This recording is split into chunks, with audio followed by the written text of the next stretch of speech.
여러분 안녕하세요. 세계지리 스텝 바이 스텝 뉴탐선 세계지리의 진짜곰 이진웅입니다. 자, 오늘은 35강이고요. 지난 시간에 이어서 세계 공업지역 관련된 내용들 살펴보도록 하겠습니다. 자, 먼저 지난 시간에 배웠던 내용 간단하게 살펴볼게요. 자, 지난 시간은 우리 공업 첫 시간으로서 공업의 입지 유형에 대해서 먼저 살펴봤었습니다. 자, 다양한 공업들은 그 공업의 특성에 따라서 선호하는 공업 입지가 따로 있는데요. 원료지향성 공업, 시장지향성 공업, 노동지향성 공업, 직접지향성 공업, 적환지지향성 공업, 그리고 마지막으로 아무데나 입지할 수 있는 입지 자유형 공업까지 살펴봤습니다. 자, 각각의 유형에 어떠한 공업들이 있는지, 그리고 그 공업들은 대체 왜 이러한 입지를 선호하는지 잘 정리해 두시기 바라고요. 꼭 기억해 두셔야 되는 공업이 몇 가지 있습니다. 입지 유형. 첫 번째가 노동지향성 공업들입니다. 그래서 섬유, 전자조립, 신발 이런 공업들이 가장 대표적이라고 얘기했었죠. 그래서 기계화가 불가능한 공업들, 다시 얘기해서 어떤 섬세한 사람의 손길이 필요한 이런 공업들입니다. 그리고 적환지지향성 공업, 일반적으로 해외에서 대규모의 자원, 원료를 수입해 오는 경우, 그래서 제철, 석유화학 이런 공업들이 대표적인 적환지지향성 공업이라고 얘기했었죠. 자, 적환지, 쌓는 곳이 바뀌는 지점입니다. 그래서 대표적인 지역이 항구라고 말씀드렸었죠. 자, 그리고 우리 맨 마지막에 살펴봤던 입지 자유형 공업, 대표적인 게 첨단 산업입니다. 자, 부피에 비해 부가가치가 굉장히 크기 때문에 아무데나 입지해도 크게 문제가 없는 산업입니다. 하지만 그래도 선호하는 지역들이 있다 그랬죠. 대학이나 연구소들이 모여있는 지역, 그리고 쾌적한 환경을 갖춘 지역들, 그리고 대도시 주변 이런 지역들이 첨단 산업이 선호하는 입지입니다. 자, 그리고 우리 유럽의 공업지역 살펴봤었습니다. 자, 유럽 공업지역의 최근의 변화 모습. 어디에서 어디로?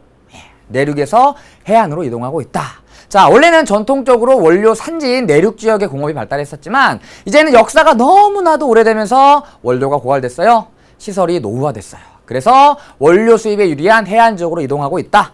자, 그리고 여러 지역에 발달한 첨단 산업 지역들 우리 같이 학습했었죠. 뭐 시스타, 스웨덴의 시스타라던가 또는 영국의 케임브리지, 또 프랑스의 소피아 앙티폴리스 이런 지역들 기억해 두시기 바랍니다.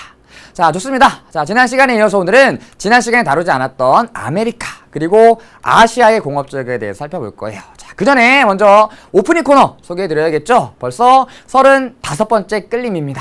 자, 오늘은 섬을 하나 소개시켜 드리려고 하는데요. 여러분들 아마 많이 들어보셨을 섬입니다. 제가 막 준비하면서 그 전에 준비했던 것들을 다 뒤져봤는데요. 전 당연히 이곳을 소개해 드렸는 줄 알았어요. 그래가지고 여태까지 준비를 안 했었거든요. 그런데 지난해 1강부터 34강까지 지난 강들을 찾아보니까 이 지역을 아직 소개 안 시켜 드렸더라고요. 그래서 기쁜 마음으로 이곳을 준비해 보았습니다.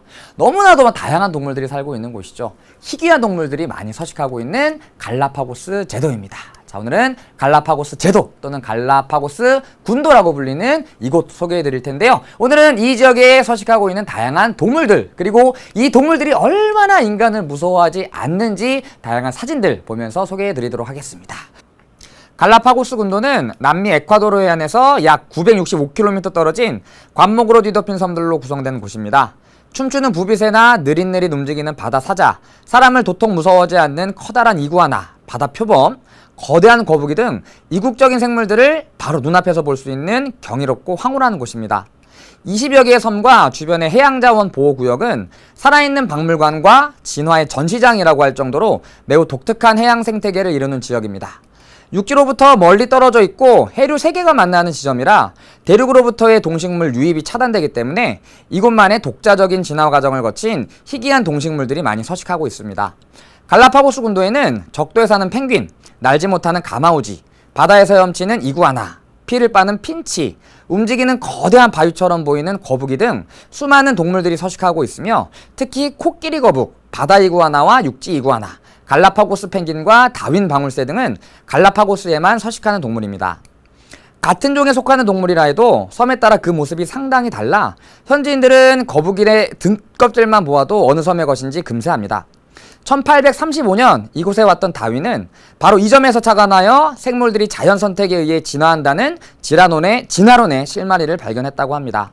다윈의 종의 기원이 출간된 지 꼭 100년이 되던 해인 1959년에 에콰도르 정부는 갈라파고스 제도를 에콰도르 최초의 국립공원으로 선포하고 아직 사람이 살지 않은 지역은 보존하겠다는 정책을 천명하였습니다.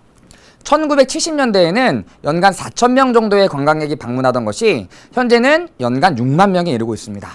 관광객이 증가하면서 갈라파고스 제도의 환경을 보호하는 일이 더욱 중요해지고 있습니다. 그래서 갈라파고스를 방문하는 사람들은 매우 엄격한 규정을 따라야 합니다. 자, 오늘은 갈라파고스 제도 소개해드렸습니다. 여러 동물들의 모습들을 소개해드렸는데요. 어떤가요? 우리나라에서는 볼 수 없는 굉장히 신기한 동물들이 많죠. 그리고 사진에서도 보셨겠지만 엄청난 크기의 거북이죠. 그리고 사람들을 전혀 무서워하지 않는 동물들이 서식하고 있습니다. 자, 이렇게 동물들이 사람을 무서워하지 않는 이유는요, 간단합니다. 사람들과 마주칠 일이 별로 없기 때문이죠. 사람이라고 하는 동물이 얼마나 무서운 존재인지, 물론 이 동물들에겐 굉장히 무서운 존재겠죠. 그걸 모르기 때문에 이렇게 친근하게 사람들과 교감할 수 있는 동물들이 많이 서식하고 있습니다. 자, 그래서 쉽게 찾아갈 수 없는 곳이긴 해요. 왜냐하면 에콰도르로부터도 많은 먼 거리에 떨어져 있기 때문이죠. 그래도 굉장히 신비한 동물들을 구경하기 위해서라면 충분히 먼 거리를 방문해 볼 만한 가치가 있는 곳이라고 볼 수 있을 것 같습니다. 자, 오늘은 갈라파고스 제도 소개해드렸습니다. 자, 그럼 본격적으로 우리 35강 공업지역과 관련된 내용 살펴볼 텐데요. 자, 오늘은 크게 아메리카 그리고 아시아의 공업지역에 대해서 살펴보도록 하겠습니다. 아메리카는 미국 그리고 라틴 아메리카의 공업지역 살펴보고요. 아시아에서는 일본, 중국, 동남아시아 그리고 인도까지 살펴보도록 할게요. 자, 그럼 미국부터 출발해 보겠습니다. 미국의 공업지역입니다. 자, 여러분 익히 아시다시피 미국은 공업이 굉장히 발달한 나라입니다. 그리고 공업의 역사도 굉장히 오래됐죠. 자, 미국 전역에 걸쳐서 수많은 공업지역들이 있는데요. 최근에 수능이나 학력평가에서는 각각의 공업지역에 대한 아주 세부적인 특징들은 잘 물어보지 않습니다. 자, 물론 내신에서는 이러한 것들을 물어볼 수 있기 때문에 여러분들 각각의 공업지역의 특징들을 잘 정리해 두어야겠지만 아주 세세하게 공부할 필요는 없고요. 아주 특징적인 것들, 다른 지역과는 구분되는 그 지역만의 특징들, 그것들 위주로 공부해 보셨으면 좋겠습니다. 자, 그럼 먼저 미국의 공업지역 4군데부터 소개해드리고 미국의 공업지역이 현재 어떻게 변화하고 있는지 살펴볼게요. 자, 첫 번째 살펴볼 공업지역은 뉴잉글랜드 공업지역입니다. 자, 뉴잉글랜드 공업지역은 미국의 북동부에 자리 잡고 있는 공업지역인데요. 굉장히 역사가 오래된 공업지역입니다. 자, 유럽에서 건너온 사람들이 미국의 동쪽에 정착을 하게 되죠. 그래서 미국의 북동부 지역은 옛날부터 많은 사람들이 거주하던 지역입니다. 그래서 이러한 많은 인구를 바탕으로 넓은 소비 시장을 바탕으로 노동 집약적 공업 중심으로 발달하기 시작한 공업 지역이에요. 그래서 과거에 섬유 공업이 발달했었죠. 대표적인 노동 집약적 공업이라고 얘기했었죠. 자, 그리고 최근에는 첨단 산업도 성장하고 있습니다. 보스턴을 중심으로 첨단 산업이 많이 성장하고 있는데요. 자, 우리 미국 하면은 떠오르는 첨단 산업 지역이 어딘가요? 네, 바로 실리콘밸리입니다. 자, 과거에는 이 실리콘밸리와 양대 산맥을 이룰 정도로 굉장히 중요한 첨단 산업 지역이었는데요. 최근에는 좀 실리콘밸리의 뒤지는 모습을 보여주고 있습니다. 어찌됐건 첨단 산업이 성장하고 있다. 자, 그럼 아이고 두 번째 살펴보죠. 자, 두 번째 공업지역은 오데오 연안 공업지역입니다. 자, 말 그대로 오데오 주변을 중심으로 발달해 있는 공업지역입니다. 자, 오데오를 중심으로 위쪽에 로렌시아 순상지라고 하는 안정 6괴가 자리 잡고 있습니다. 자, 여러분들 안정 6괴에 어떤 지하자원 많이 나오죠? 바로 철광석 많이 나옵니다. 그리고 미국의 동부에는 고기 습곡산지인 에팔레치아 산맥이 자리 잡고 있습니다. 자, 고기 조산대에서는 석탄 많이 나오죠. 그래서 이 두 지역을 중심으로 풍부한 자원, 그리고 여기를 흐르는 세인트 로렌스 강이라고 하는 강을 이용해서 편리한 수은을 바탕으로 발달한 공업지역이에요. 그래서 시카고, 디트로이트와 같은 도시들이 있고요. 이 지역들은 중화공업을 중심으로 발달합니다. 자, 스포츠를 좋아하는 학생들이면 이 미국의 공업지역 공부하기에 굉장히 재밌을 텐데요. NBA 농구팀 중에 디트로이트를 연고지로 하는 그 농구팀이 있습니다. 그 농구팀의 팀명이 디트로이트 피스톤스예요. 자, 피스톤스, 자동차의 핵심 부품 중에 하나죠. 이 디트로이트는 과거부터 자동차 공업이 발달하기로 유명한 지역입니다. 그래서 디트로이트 피스톤스라는 팀명을 사용하게 됐던 것이죠. 그래서 철강 그리고 자동차와 같은 중화학 공업 위주로 발달한 공업 지역이 바로 오데오 연안 공업 지역입니다. 다음 세 번째 공업 지역은 멕시코만 연안 공업 지역입니다. 자, 멕시코만 어떤 지하자원이 많이 매장되어 있나요? 바로 석유입니다. 그래서 세계 3대 원유라고 불리는 브렌트유 그리고 두바이유와 함께 이 지역에서 산출되는 멕시코유, 여기까지가 세계 3대 원유라고 불리죠. 그래서 많은 석유를 중심으로 석유화학 공업이 발달했고요. 그리고 우주산업이 발달했는데요. 이 우주산업이 발달한 도시가 어디냐면 또 스포츠 얘기가 나옵니다. 제가 야구 되게 좋아한다고 말씀드렸죠. 자, 휴스턴을 연고지로 하는 야구팀이 있습니다. 그 야구팀의 팀명이 휴스턴 애스트로스입니다. 애스트로, 별의 우주에라는 뜻이죠. 자, 여기에 바로 뭐가 있냐면 나사가 있습니다. 나사. 물론 나사의 본부는 이곳에 있지 않지만 나사의 우주센터가 이 휴스턴이라는 곳에 자리 잡고 있어요. 여러분들 우주를 바탕으로 한, 우주를 배경으로 한 헐리우드 영화를 보면 맨날 이런 얘기하죠. 휴스턴, 휴스턴, 응답하라, 휴스턴. 그렇죠? 휴스턴에 바로 이 우주센터가 있기 때문에 맨날 휴스턴이 등장하는 겁니다. 그래서 석유화학공업과 휴스턴을 중심으로 한 우주산업이 발달한 곳이에요. 다음 네 번째는 태평양 연안공업지역입니다. 그래서 우리 이 아시아 쪽에 맞닿아 있는 태평양 주변에 공업지역이 길게 발달해 있는데요. 여기는 항공산업, 그리고 반도체, 컴퓨터 산업 등 첨단 산업이 발달한 곳입니다. 그리고 대표적인 지역이 바로 실리콘밸리죠. 자, 항공산업이 발달한 곳이 어디냐면 바로 시애틀이라고 하는 곳입니다. 역시 농구 얘기 안 할 수가 없는데요. 시애틀을 연고지로 하고 있는 농구팀의 팀명이 바로 시애틀 슈퍼소닉스입니다. 슈퍼소닉, 초음속이죠. 비행기가 이제 초음속으로 이동하기 때문에 시애틀 슈퍼소닉스라고 하는 팀명을 붙였던 것입니다. 여러분 정말 잘 알고 있는, 아마 비행기 제조회사 그 회사밖에 모를걸요. 그 회사의 본사가 바로 여기에 위치하고 있습니다. 다음 반도체와 컴퓨터 제일 유명한 데가 바로 실리콘밸리죠. 샌프란시스코 뒤편에 자리 잡고 있는 산타클라라 계곡을 중심으로 수많은 다국적 기업의 본사가 모여 있는 곳입니다. 세계적인 기술 혁신의 상징이라고 부를 수 있는 곳이죠. 조금 이따가 자료 보면서 조금 더 자세하게 얘기해 볼게요. 자, 그래서 미국의 공업지역 가장 대표적인 지역들은 이 네 지역들입니다. 자, 그런데 이 지역들을 아주 크게 나누면 두 군데의 공업지역으로 나눠볼 수가 있습니다. 자, 먼저 뉴잉글랜드 공업지역과 오데오 연안 공업지역은 스노우벨트라고 부릅니다. 자, 그리고 멕시코만 연안 공업지역과 태평양 연안 공업지역은 선벨트라고 부릅니다. 자, 스노우벨트는요, 다시 얘기해서 뉴잉글랜드 공업지역, 오데오 연안 공업지역은 과거부터 전통적으로 공업이 발달했던 지역입니다. 반면 선벨트 공업지역, 멕시코만 연안 공업지역과 태평양 연안 공업지역은 최근 들어서 급성장하고 있는 공업지역입니다. 자, 그럼 공업의 중심이 어디에서 어디로 이동하고 있을까요? 자, 여기에서 여기로 이동하고 있는 것이죠. 그래서 최근 미국 공업은 스노우벨트에서 썬벨트로 공업의 중심이 이동하고 있다. 이게 바로 미국 공업지역 변화의 핵심입니다. 자, 그럼 두 공업지역에 대해서 조금 더 내용 살펴볼게요. 자, 먼저 스노우벨트입니다. 자, 스노우는 뭔가요? 눈이죠.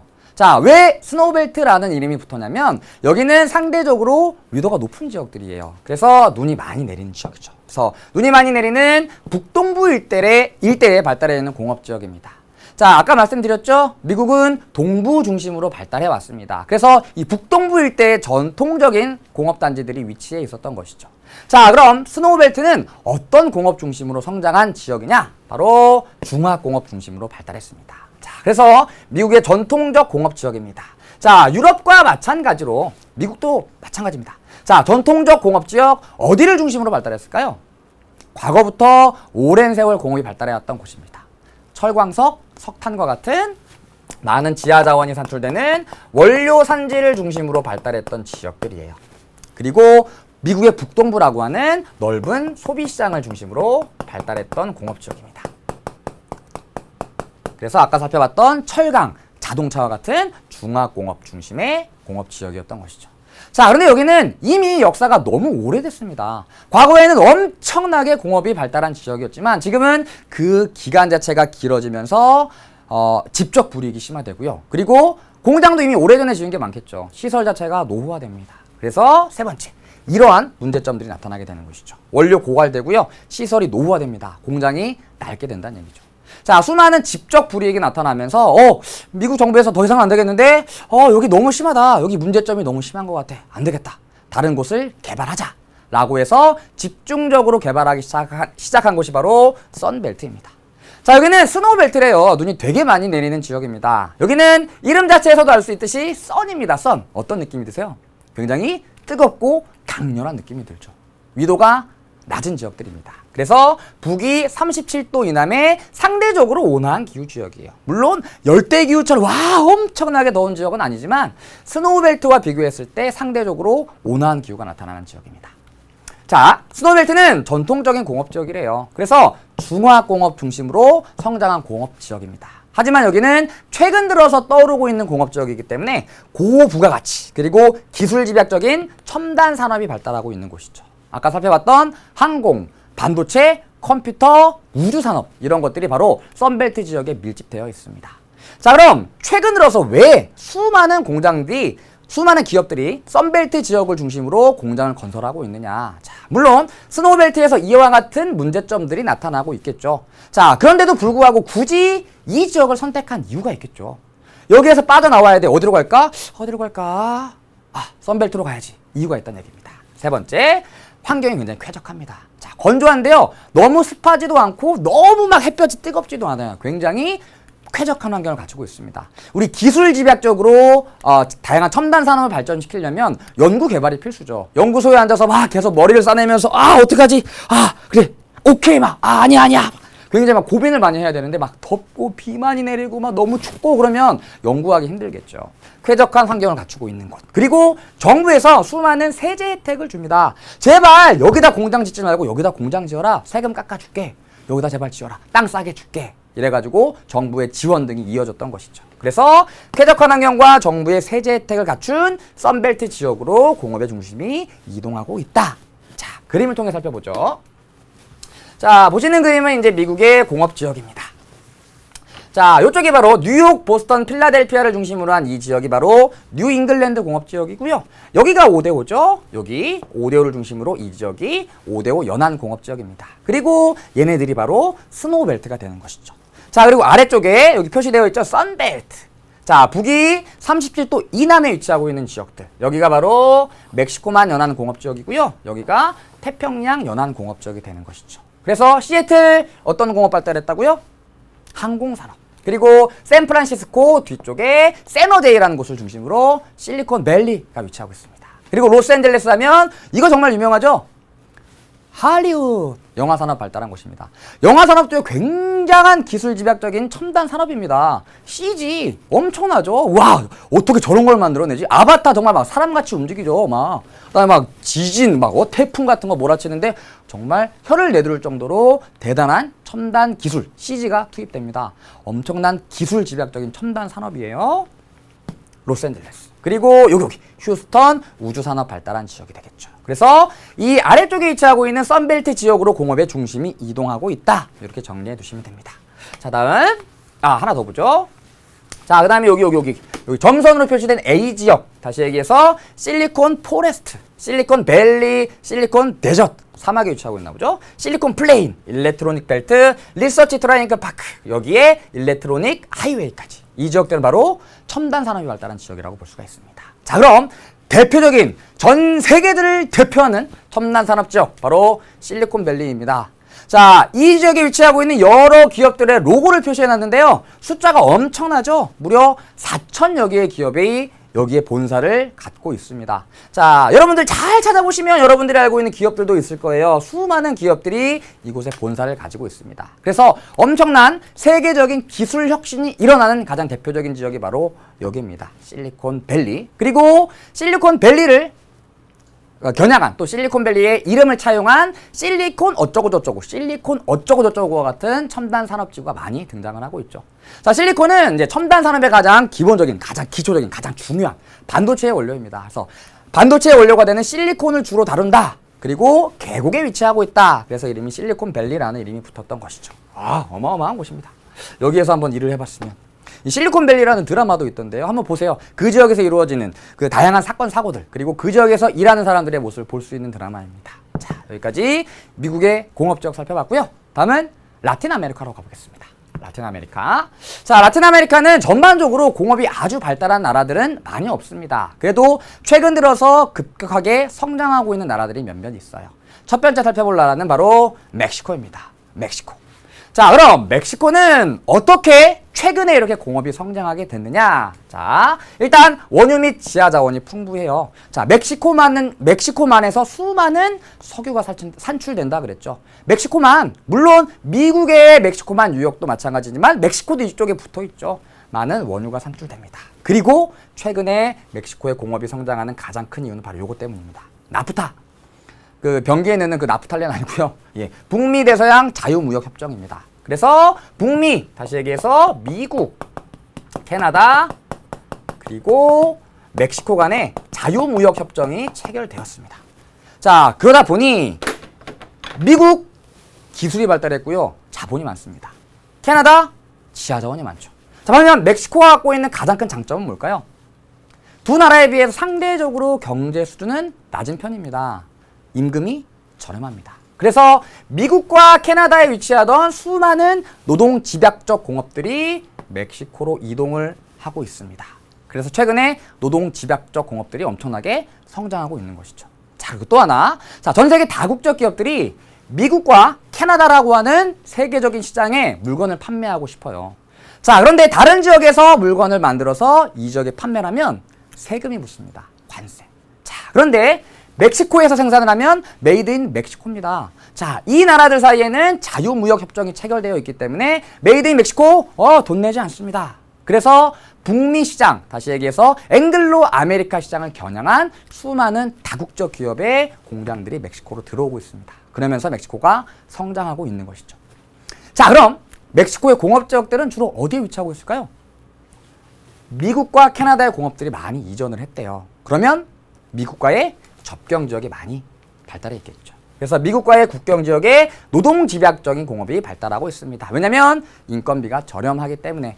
그래서 우리 세계의 신기한 여러 가지 국경선 할 때 미국과 멕시코의 국경선 살펴봤었죠. 미국 쪽은 허허벌판인데 멕시코는 와 엄청나게 번화했습니다. 이 지역 자체가 최근 들어 공업이 발달하고 있기 때문입니다. 자, 그리고 이 미국과의 국경에 자리 잡은 가공 조립 공장들을 우리는 마낄라도라라고 하는데요. 여기에 빨간색이 바로 마낄라도라 소재 도시입니다. 다들 미국과의 국경 지역에 자리 잡고 있다는 특징들을 갖고 있죠. 그래서 멕시코 노동 집약적 공업이 발달합니다. 그리고 어디에 공장이 들어서느냐?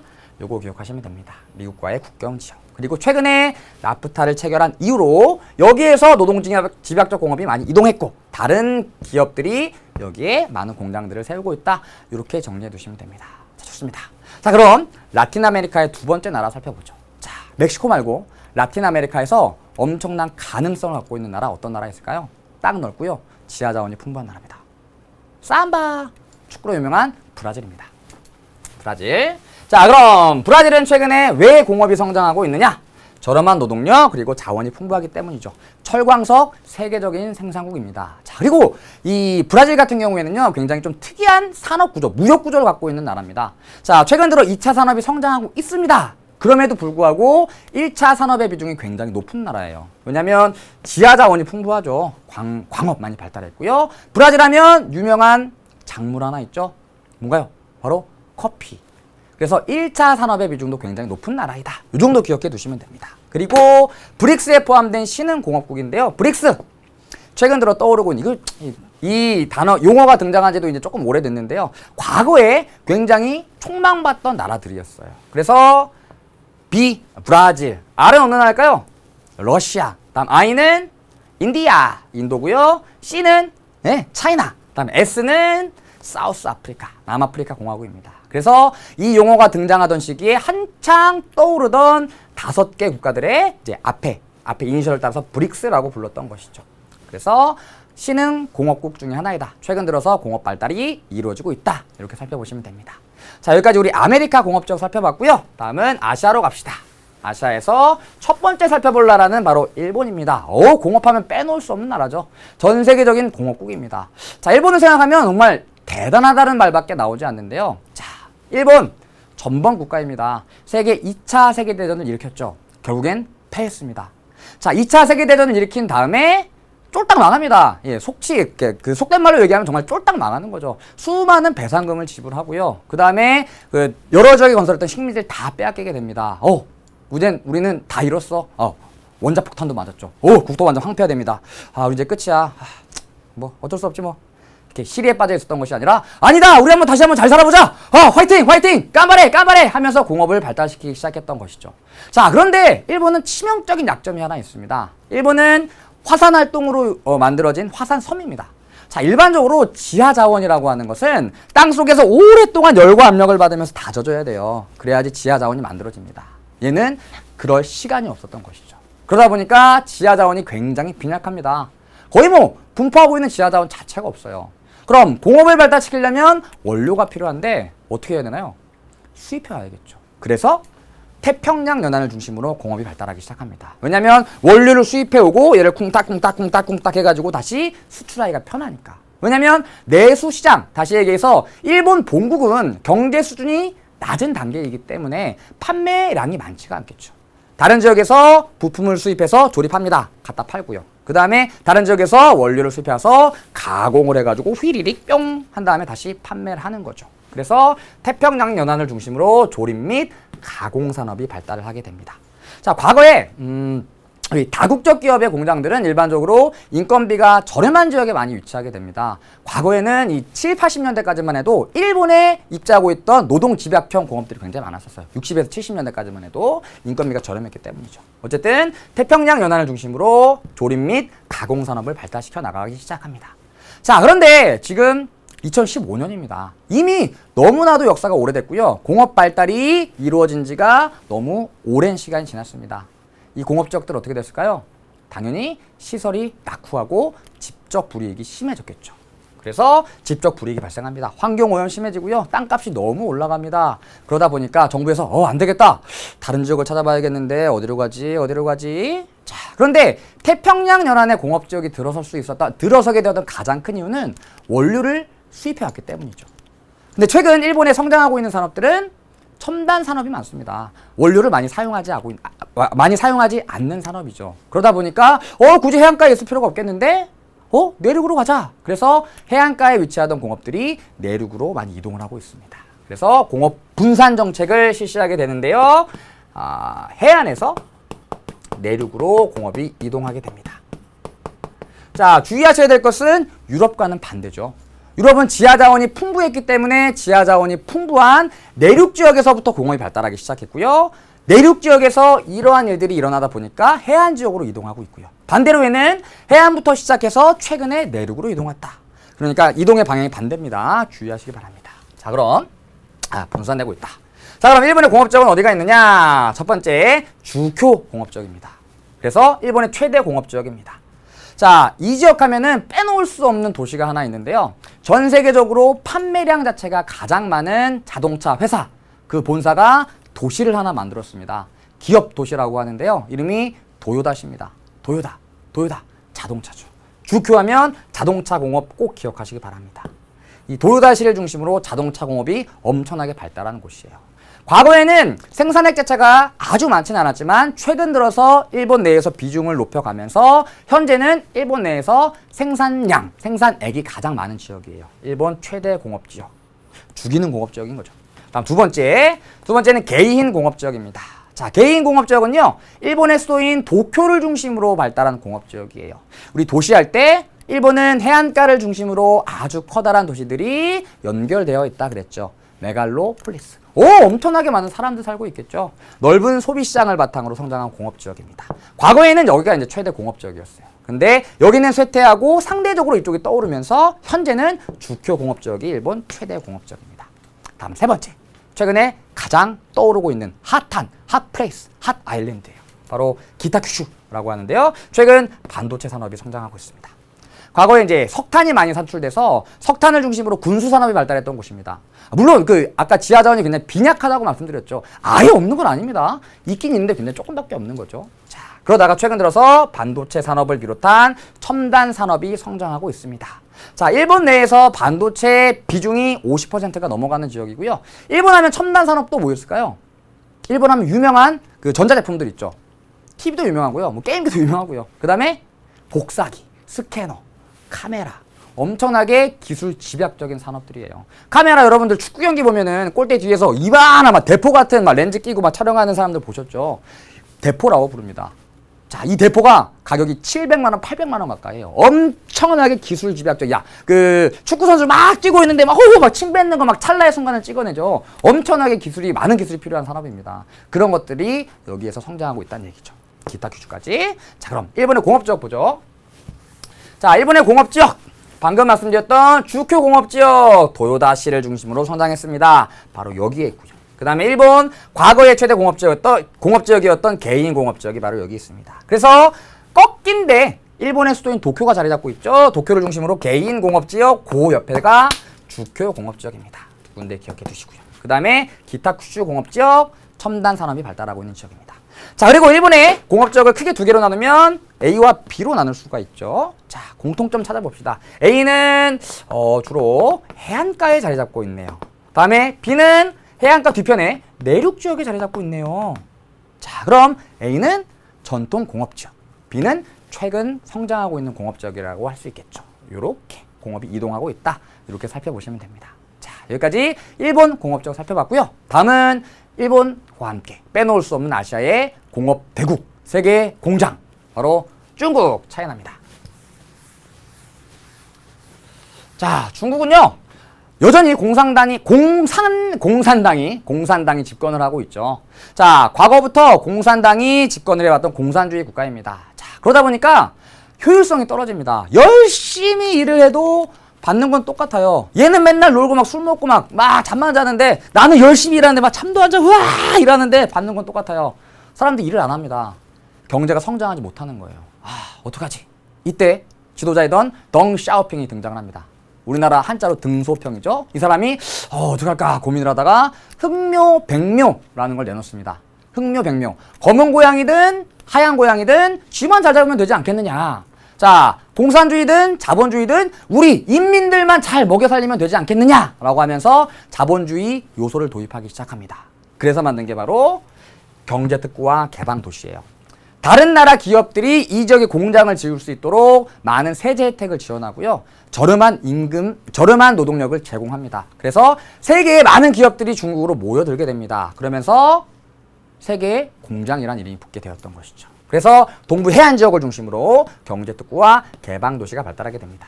자, 해안 지역에 경제특구를 만든 이유는요, 몇 가지가 있겠지만 일단 외국 기업들이 접근하기가 좋겠죠. 그리고 아직까지는 완전한 자본주의 사회가 아니에요. 내륙 지역에 떡하니 외국의 공장이 자리 잡고 있으면 체제를 유지하기가 힘들기 때문에 해안 지역을 중심으로 경제특구를 만든 겁니다. 자, 그럼 중국이 경제가 급격하게 성장할 수 있었던 이유는 바로 저렴한 노동력 때문이죠. 과거에 노동 집약적인 단순 가공업 중심으로 성장했습니다. 자, 그런데 계속해서 공업이 발달합니다. 오호. 자, 다른 나라의 기업들이 여기 와서 생산활동을 하고 기업을 영업합니다. 오, 얘네 이렇게 하니까 기업이 엄청나게 성장하는구나. 우와, 이렇게 하니까 엄청나게 공장이 효율적으로 돌아가는구나. 선진 기술을 습득하게 되는 것이죠. 그리고 중국 하면요, 모방의 천재들입니다. 여러분들 중국 하면 짝퉁 엄청나죠. 전 세계에서 만드는 생산품들 갖다가 분해하고요, 똑같이 만들어다 팝니다. 중국은요, 그 짝퉁에 대한 제재가 없습니다. 짝퉁을 만들어서 국가 내에서 판매하더라도 전혀 그 지적재산권 침해로 문제가 되지 않습니다. 계속 짝퉁을 만들어내는 것이죠. 자, 그리고 중국의 자동차 회사는요, 다른 나라 기업이 중국에 진출하려면 반드시 합작회사라는 형태를 취해야 돼요. 중국 내에 자동차 기업과 합작을 해가지고 생산을 해서 판매할 수가 있습니다. 당연히 합작하면 기술을 보고 배울 수가 있겠죠. 그러면서 이런 것들을 중심으로 자동차 공업도 발달시켜 나갔던 겁니다. 자, 그래서 최근에는 노동 집약적 단순 가공업에서 벗어나서 지식 기반 산업을 성장시키고 있습니다. 대표적인 지역이 바로 베이징에 있는 중관춘이라고 하는 곳인데요. 미국으로 따지면 실리콘밸리, 우리나라로 따지면 대덕 연구단지 같은 곳이고요. 대덕 연구단지 같이 연구 개발 시설이 위치하고 또 우리나라 용산처럼 수많은 전자상가들이 위치해 있는 곳이기도 합니다. 여기에 바로 이 북경대 그리고 칭화대라고 하는 중국 최고 1, 2위를 다투는 대학이 위치하고 있죠. 그래서 엄청나게 고급 인력들이 많이 공급됩니다. 자, 중간주까지 살펴봤고요. 세 번째 주요 공업지역 보죠. 자, 먼저 둥베이라고 하는 곳이고요. 자, 풍부한 지하자원을 중심으로 발달한 곳입니다. 두 번째는 화중공업지역이고요. 현재 중국 최대의 종합공업지역입니다. 그 상하이가 바로 여기 위치하고 있습니다. 세 번째 화남공업지역이고요. 중국 최초의 경제특구가 자리 잡고 있는 곳입니다. 역시 그림 보시죠.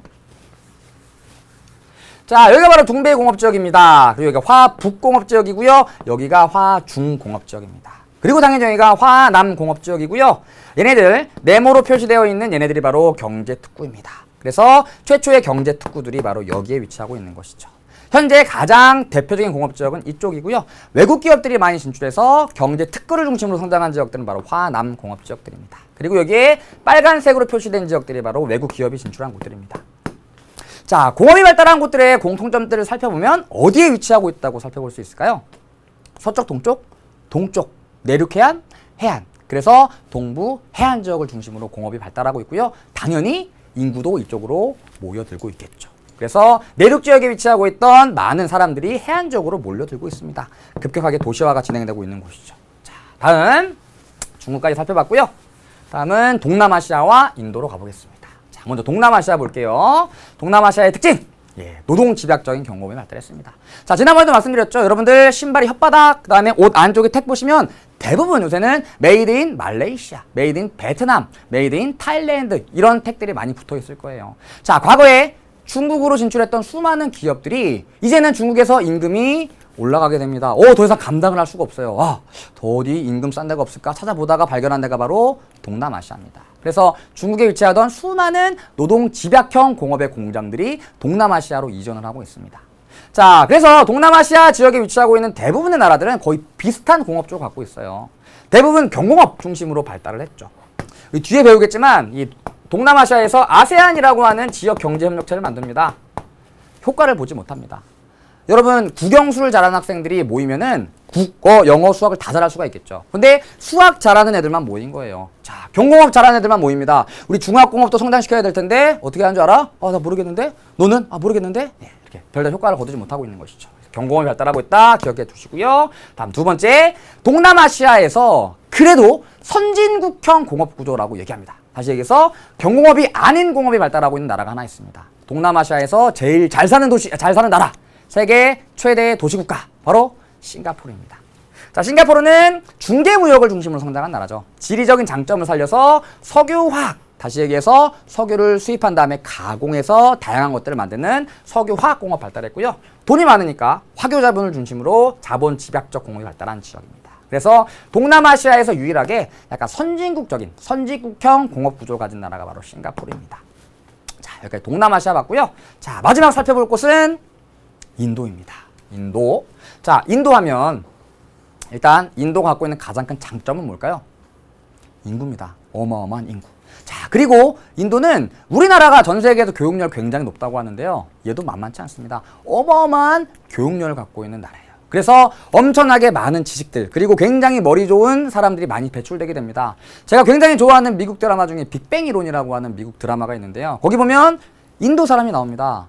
미국에 있는 그 공대를 다니는 사람이에요. 굉장히 그런 모습들을 흔하게 볼 수가 있어요. 최근에 미국에서 수많은 이 전문 인력들이 많이 생산되고 있는 곳이죠. 자, 그래서 최근에 인도 하면은 첨단 산업이 많이 발달하고 있는데요. 그 이유가 뭐냐면 공용어로 영어를 사용합니다. 의사소통이 가능하죠. 두 번째, 고급 전문 인력이 풍부합니다. 교육력이 높기 때문에 굉장히 높은 수준의 교육을 받은, 연구개발에 아주 성실하게 참여할 수 있는, 새로운 아이디어를 창출해낼 수 있는 고급 전문 인력이 풍부합니다. 그리고 많이 나오는 내용이 바로 이거예요. 미국과 12시간 시차 갖고 있어요. 특히 미국의 실리콘밸리와 시차가 12시간입니다. 자, 무슨 얘기냐면 미국의 본사에 사람들이 출근을 합니다. 그리고 일을 하다가 퇴근을 하겠죠. 퇴근한 후에는 이 회사의 업무가 마비가 돼버립니다. 일을 할 사람이 없으니까. 자, 그런데 12시간 시차가 나는 인도에다가 지사를 건설합니다. 이 사람들이 퇴근할 때 이 사람들은 출근하는 거죠. 24시간 이 회사가 돌아갈 수 있는 겁니다. 이러한 장점을 바탕으로 공업이 성장하고 있는 지역입니다. 자, 그럼 대표적인 지역이 어디냐? 첫 번째가 뭄바이입니다. 자, 우리 데칸고원이라고 하는 데서 어마어마한 양의 목화가 생산이 되거든요. 그 목화를 바탕으로 면 방직 공업 실시하고요. 첨단 산업 발달하고 있습니다. 그리고 또 뭄바이 하면 빼놓을 수 없는 게 바로 영화 산업이죠. 자, 미국 하면 헐리우드. 그다음에 이 뭄바이의 옛날 그 지명이 바로 봄베이예요, 봄베이. 봄베이에서 발달한 헐리우드 같은 영화, 볼리우드라고 부릅니다. 인도 영화 최근 들어서 접할 기회가 많으실 텐데요. 최근에는 극장에서 개봉하는 경우도 있습니다. 특징이 주제가 권선징악을 다루는 경우가 많고요. 뮤지컬이 들어가 있죠. 사람들이 갑자기 막 연기를 하다가 갑자기 화면이 바뀌면서 음악이 흐르고 노래를 부르기 시작을 합니다. 학교에서 학생들한테 그 인도 영화를 한번 보여줬었는데요. 처음에 뮤지컬이 나오는 딱 장면에서 애들이 막 다 박장대소를 합니다. 선생님 저게 뭐예요? 되게 웃겨요. 그러다가 2번 나오고 3번 나오고 4번 나오기 시작하면 애들이 노래를 따라 부르기 시작해요. 굉장히 쉬운 멜로디와 리듬으로 구성되어 있거든요. 웅하하 웅하하 막 따라 부르기 시작합니다. 예, 영화 산업이 발달한 곳이고요. 다음 첨단 산업이 발달한 대표적인 지역 바로 방갈루루라고 하는 곳입니다. 첨단 산업 대표전 첨단 산업 지구죠. 자, 그럼 인도와 관련된 자료 우리 2개 살펴볼게요. 자, 보시는 자료는 바로 남부아시아의 주요 공업 지역입니다. 자, 예전에는 여기 콜카타도 시험에 자주 나왔었습니다. 여기는 석탄 많이 산출되고요. 그 다음에 철광석도 많이 산출되죠. 그래서 중화공업이 발달한 지역인데요. 최근에는 잘 나오지 않습니다. 최근에 자주 나오는 지역은 여기가 가장 자주 나옵니다. 벵갈루루. 어떤 산업? 첨단 산업이 발달한 곳이고요. 뭄바이. 역시 첨단 산업과 함께 영화 산업 발달한 곳입니다. 면 방직 공업도 발달한 곳이고요. 2군데 꼭 기억해 주시기 바랍니다. 자, 자료 하나만 더 볼게요. 자, 왼쪽에 보시는 자료는 인도의 소프트웨어 수출액입니다. 자, 첨단 산업이 많이 발달하고 있다 그랬죠. 인도는 세계적인 소프트웨어 그리고 하드웨어 생산국입니다. 전 세계적으로 1, 2위를 다투는 나라예요. 그 정도로 첨단 산업이 많이 발달한 나라입니다. 그래서 어디로 주로 판매하고 있냐면 대부분 미국으로 수출하고 있죠. 영국으로 수출하고 있고요. 그리고 소프트웨어 수출액이 점점 가파르게 상승하고 있습니다. 계속해서 첨단 산업이 발달하고 있다는 얘기겠죠. 자, 그럼 이렇게 첨단 산업이 발달할 수 있었던 이유가 무엇이냐? 그 중에 하나가 요거라는 얘기죠. 실리콘밸리와 벵갈루루의 시간 차이가 대략 12시간 정도 나는 겁니다. 그래서 이제 실리콘밸리에서 출근을 하고 퇴근을 합니다. 그리고 퇴근할 때쯤에 어디냐? 벵갈루루에서 출근을 하는 거죠. 그리고 얘네들이 퇴근할 때쯤에 실리콘밸리에서 출근을 하는 겁니다. 그래서 기업이 거의 24시간 운영될 수 있는 이러한 장점을 갖추고 있는 곳이라는 얘기죠. 공용어로 영어를 사용하고요. 굉장히 좀 발음이 우리가 알고 있는 영어와는 조금 다릅니다. 그런데 의사소통하는 데는 전혀 문제가 없는 거죠. 그러니까 우리나라 사람을 고용을 하면 이 의사소통이 잘 안 되니까 아무리 머리가 좋고 막 반듯한 막 이렇게 반짝반짝한 아이디어를 가졌더라도 조금 일하기가 힘들지만 이 사람들은 의사소통 자체가 가능하니까 여기에다가 공장을 많이 건설하게 되는 겁니다. 자, 여기까지 우리 동남아시아와 인도의 공업지역까지 살펴봤습니다. 자, 여기까지가 우리 세계의 공업지역과 변화 이 관련된 내용입니다. 지난 시간에 이어서 오늘은 아메리카, 아시아까지 살펴봤습니다. 자, 우리 여태까지 계속 얘기하면서 최근 들어서 가장 성장하고 있는 산업이라면 뭘 들 수 있을까요? 계속 나왔던 산업입니다. 바로 첨단 산업이죠. 우리 간단하게 첨단 산업에 관련된 얘기만 하고 문제 풀어보도록 할게요. 자, 첨단 산업입니다. 자, 일단 첨단 산업은 무엇이냐? 기술 집약도가 높고요. 엄청나게 많은 시간과 노력을 투자해서 기술을 개발해야 됩니다. 뿅 하고 신기술이 나오면 그 신기술들이 여러 곳에 적용되기 시작하는 것이죠. 기술 집약도가 높다 대표적인 특징이고요. 관련 산업에 미치는 효과가 큽니다. 자, 무슨 얘기냐면 엄청난 기술을 집약해서 새로운 반도체 하나를 만듭니다. 반도체가 컴퓨터에 들어가요. 반도체가 완전히 새롭게 탈바꿈하면 컴퓨터 자체가 바뀌는 겁니다. 운영체제가 바뀌고요. 컴퓨터를 이용하는 수많은 뭐 자동 제어 장치, 우리 뭐 흔히 쓰는 뭐 ATM 기기도 컴퓨터죠. 자동차도 다 컴퓨터입니다. 이런 것들이 싸그리 뒤바뀌게 되는 것이죠. 그래서 관련 산업에 미치는 효과가 굉장히 크다. 다음 두 번째, 얘는 반도체 있고요. 생명과학, 그 다음에 우주항공, 컴퓨터 등이 있습니다. 자, 그리고 이 첨단 산업이 갖고 있는 특징이 뭐가 있냐? 지식 집약적이고요. 그 다음에 짧은 제품 수명 주기래요. 자, 이거는 휴대폰 생각하시면 가장 쉽습니다. 엄마, 제 휴대폰이 낡았어요. 새 휴대폰 사주세요. 엄마랑 같이 가서 바로 어제 출시된 새로운 휴대폰을 삽니다. 오, 막 깨끗이 닦고요. 엄청 소중하게 사용하기 시작합니다. 3달이 지나고 4달이 지납니다. 새로운 휴대폰들이 계속해서 나오죠. 계속해서 나옵니다. 어느덧 6개월 만에 내 휴대폰은 구형 기기가 돼버립니다. 값이 막 뚝뚝 떨어지고요. 자, 계속해서 새로운 제품들이 등장을 하죠. 기술 집약적입니다. 그리고 얼마만큼 기술이 빠르게 바뀌느냐에 따라서 제품들이 쏟아져 나오게 되는 겁니다.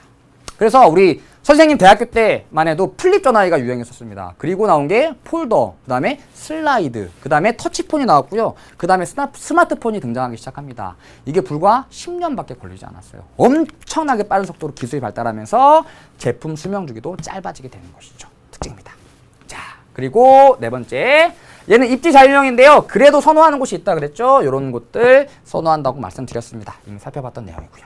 자, 그럼 우리 오늘 학습한 내용 중에 어떤 내용이 중요한지 살펴보고요. 문제 풀어볼게요. 문제 풀어보겠습니다. 자, 먼저 205쪽의 기본 문제 6번입니다. 자, 다음 자료는 학생이 작성한 노트 필기의 일부래요. 기억부터 리을 중 옳은 내용만을 있는 대로 고르랍니다. 자, 봅시다. 미국의 주요 공업지역 특징이래요. 자, 기억. 자, 시애틀을 중심으로 태평양 연안 공업지역의 일부죠. 석탄과 철광석 등 풍부한 원료를 바탕으로 성장했대요. 자, 이렇게 풍부한 원료를 바탕으로 성장한 공업지역은 5대5 연안 공업지역입니다. 옳지 않은 내용이고요. 다음 니은 여기 뉴잉글랜드 공업지역이죠. 미국 내에서 역사가 가장 오래된 공업지역이래요.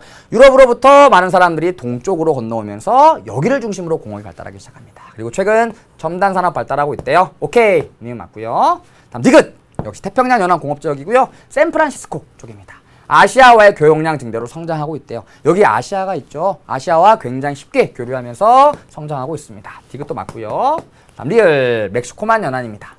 자, 풍부한 석유 자원을 바탕으로 석유화학공업 발달하고 있고요. 항공우주산업 발달하고 있답니다. 항공우주산업 휴스턴이죠. 역시 맞는 내용입니다. 정답은 니은 디귿 리을이 됩니다. 다음 문제 기본 문제 7번입니다. 자, 다음 자료에 가에 들어갈 공업지역의 특징에 대한 옳은 설명을 보기에서 고르래요. 자, 원료와 중간재를 수입하여 완제품을 수출하는 멕시코 내의 공업지대를 말하는 가는 우리 아까 봤던 자료죠. 마낄라도라입니다. 자, 마낄라도라는 미국과의 접경 지역을 중심으로 발달해 있대요. 대부분 어떤 공업들이 들어와 있다고요? 노동집약적인 공업들. 봅시다. 기억. 생산된 제품은 대부분 멕시코 내에서 소비되는데요. 아니겠죠. 여기에서 소비하려고 여기에다 공장 만드는 거 아닙니다. 미국에 판매하고 캐나다에 판매하려고 또 다른 지역으로 출하기 위해서. 그래서 대부분 멕시코 내에 소비된다? 아닙니다. 니은 섬유, 전자조립 등 노동집약적 공업이 발달했다. 오케이. 인건비가 저렴하기 때문에 노동집약적 공업이 발달합니다. 다음 디귿. 북아메리카 자유무역협정 나프타 체결로 업체 수가 크게 증가했대요. 그렇죠. 미국과 캐나다로 빠르게 제품을 공급할 수 있고요. 관세 없이. 그리고 미국과 캐나다의 노동집약형 공업들이 많이 이쪽으로 이전했다 그랬죠. 맞는 내용입니다. 다음 리을. 온화한 기후와 우수한 전문 인력을 바탕으로 첨단 산업이 집적돼 있대요. 아닙니다. 노동집약형 공업이 위치해 있고요.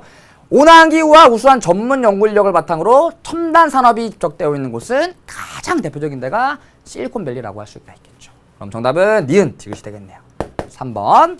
다음 문제. 자, 기본 문제 8번입니다. 자, 지도에 가 지역의 공통점에 대해 옳게 설명한 내용에만 동그라미 친 학생을 고르랍니다. 자, 가 지역들 여기네요. 여기. 외국인 기업들, 외국 기업들이 많이 진출해 있는 곳이죠. 봅시다. 자, 여기는 신경 쓰지 마시고요. 여기만 살펴보시면 됩니다. 자, 먼저 외국 기업이 진출해 있다. 오케이, 동부 해안 지역이니까. 다음 석유, 석탄 등 지하 자원이 풍부하다. 얘는 주로 붕베이 공업지역 같이 내륙에 발달한 공업지역에 대한 설명입니다. 옳지 않고요. 다음 급속한 산업화와 도시화로 인구가 급증하고 있다. 공업이 발달하고 있대요. 도시화가 이루어지고 있는 것이죠. 많은 사람들이 일자리를 찾기 위해서 이곳으로 몰려들고 있습니다. 맞고요. 다음 서부 내륙 지역에 비해 지역 내 총생산이 적다? 아니겠죠. 공업이 많이 발달했으니까 지역 내 총생산이 엄청 많겠죠. 자, 이 두 개를 옳다고 체크한 학생 고르면 예, 을이 되겠죠. 이렇게 정답은 을입니다. 자, 우리 기본 문제 8번까지 풀어봤습니다. 자, 오늘 제가 준비한 내용은 여기까지입니다. 자, 그럼 오늘 배웠던 내용 중에 어떤 것들이 중요한지 오늘의 키워드 알려드릴게요. 오케이. 자, 첫 번째는 미국의 공업지역에 대한 설명입니다. 최근 미국의 공업지역이 어디에서 어디로 공업의 중심이 이동하고 있는지 정리해 보시고요. 두 번째는 멕시코 공업지역의 특징입니다. 다음 세 번째, 역시 일본 공업지역이 최근에 어디에서 어디로 이동하는지 정리해 보시고요. 네 번째는 중국입니다. 중국은 여기를 중심으로 공업이 발달했다 그랬죠. 다음 다섯 번째, 인도입니다. 인도 하면 최근에 첨단 산업인데요. 어디에서 첨단 산업 발달하는지 적어보시기 바랍니다. 자, 좋습니다. 여기까지 우리 공업지역 관련된 내용도 살펴봤습니다. 자, 여기까지가 5단원 내용입니다. 다음 시간부터는 새로운 단원으로 들어갑니다. 6단원이고요. 죄송합니다.